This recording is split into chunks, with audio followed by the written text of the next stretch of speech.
মেৰমুখ বাৰেচহৰীয়া সোণালী জয়ন্তী ৫১তম বৰ্ষৰ আজি এয়া কাম কৰি থকা অৱস্থাত এতিয়া বৰ্তমান এয়া তেখেতলোকে কাম কৰি এতিয়া এয়া খাদ্য গ্ৰহণ কৰিছে।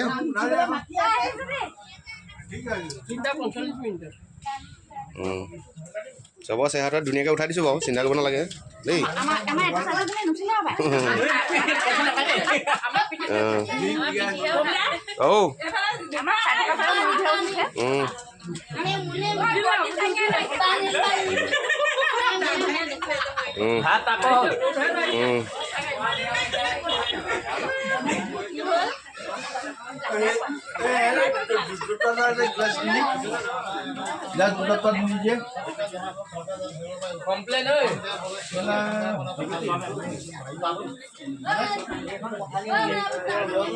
এয়া কৰ্মস্থলী এয়া সোণালী জয়ন্তী পুৰা কাম নিজৰ নিজৰ ভাগে ব্যস্ততা চলি আছে।